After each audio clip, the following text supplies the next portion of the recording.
तो आज हम सुलझाएंगे कन्फ्यूजन दो वर्ड्स के बीच में जिनका नाम है यू अर वर्सेस यू अर। ये बोलने में दोनों सेम ही है, यूअर, बट इन दोनों का काम अलग होता है और काफ़ी लोग ना इनको एक दूसरे के साथ कंफ्यूज कर लेते हैं, एक दूसरे की जगह गलती से यूज़ करते हैं। बोलते टाइम कोई फ़र्क नहीं पड़ता, तुम चाहे ये अगर मन में स्पेलिंग सोच के बोल रहे हो बट बोलते टाइम तो यूअर ही बोलोगे, चाहे ये सोच के बोल रहे हो, कोई फ़र्क नहीं पड़ता। तो जब लिखोगे कोई, अगर तुमने गलती से ये लिखना था, ये लगना था तुम्हारी लैंग्वेज में ग्रामर के अकॉर्डिंग, बट तुमने ये लिख दिया, तो वो सामने वाला बोलेगा या तो इसको ग्रामर नहीं आती या ऐसी गलती होगी, वो चलो नहीं कुछ बोलेगा तुम्हें, या वो कुछ और ही मीनिंग कन्वे कर लेगा, है ना।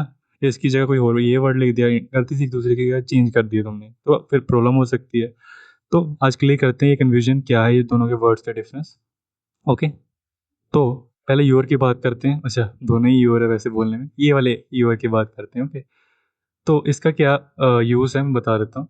तो जब भी देखो तुम्हें ना, एग्जाम्पल के तौर पे तुम्हें ये वर्ड सुने होंगे, ये चीज़ मेरी है, ये तेरी है, गाना सुना होगा ना, कुछ नहीं मेरा मेरा सब तेरा तेरा। तो वहाँ पर जब बोलते हैं ना ये तेरा है, जैसे जब मेरी चीज़ है तो मैं बोलूँगा दिस इज़ माई पेन। ठीक है, इसके ट्रांसलेशन क्या हुई, ये मेरा पेन है। बट अगर इसको मैं चेंज कर दूँ, ऐसे लिखूँ, ये मेरा नहीं है, तुम्हारा पेन है, ये तुम्हारा पेन है, तो तुम कैसे बोलोगे, दिस इज, तुमने गेस कर लिया होगा सही। दिस इज, क्या वर्ड लगाओगे, ये वाला या ये वाला, ये वाला सर, आप इसकी बात करने लगे थे तो यही होगा, राइट। जब कहने का मतलब, जब तुम्हें हक की बात करनी होती है ना, या रिश्तेदारी की, जैसे एग्जांपल थोड़ी नहीं कि मैं हक की बात करूँ मालिकाना, या मैं बोल सकता था वो तुम्हारा भाई है, तुम्हारा भाई है, तो इसकी ट्रांसलेशन क्या बनेगी, दैट इज योर, भाई है ना, ब्रदर, राइट। तो इतना समझे कि जब भी तुम्हें तुम्हारी चीज़ बात करनी, तुम्हारा है चीज़, मालिकाना हक भी हो सकता है। देखो ना, यहाँ क्या है, मालिकाना हक है जिसका, पर यहाँ पर क्या है, यहाँ पर रिश्तेदारी है। तो जब भी तुम्हें वर्ड यूज़ करना हो तुम्हारा, क्यों बताने के लिए यूज़ होता है, या तो ओनरशिप, मालिकाना हक, तुम्हें पता ही है, तुम रियल अपनी हिंदी में इसलिए तो यूज़ करते हो, जब तुम्हें बोलना था कि ये तेरा भाई है, वो तेरा दोस्त है, तू देख, या तेरी चीज़ है ना। तो तब तुम वर्ड यूज़ करो तुम्हारा। जब तुम्हें इंग्लिश में वर्ड यूज़ करना है इसी के लिए, तुम बोलोगे Y O U R, your. Clear है, जिनको नहीं पता किस में आता ग्रामर में, ये पोसेसिव प्रोनाउंस में आता है। अगर डिटेल में पढ़ना है तो मैं अच्छे से समझने वर्ड्स, पोसेसिव प्रोनाउंस में,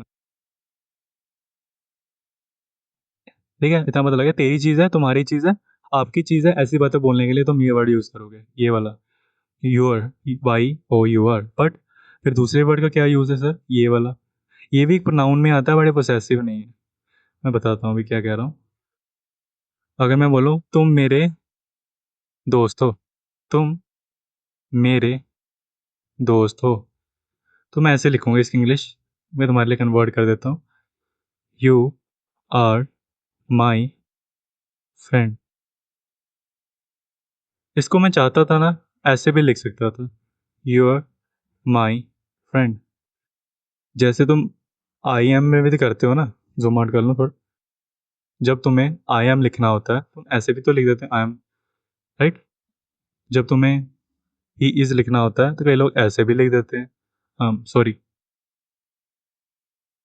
कैसे, ही इज़, मतलब हिज बोलते हैं इसको एक साथ, लिख इसको शॉर्ट फॉर्म बना दी इसकी, ऐसे कर दिया इसका, ऐसे कर दिया। तो वैसे ही जब तुम्हारे पास यू आर एक साथ वर्ड्स हो, जब तुम्हें बोलना होता तुम, सिर्फ तुम, तुम्हारा नहीं बोला मैंने, सिर्फ तुम नॉर्मल, और इसके साथ एक और वर्ड लग रहा है यू आर, ये टेंसेस है।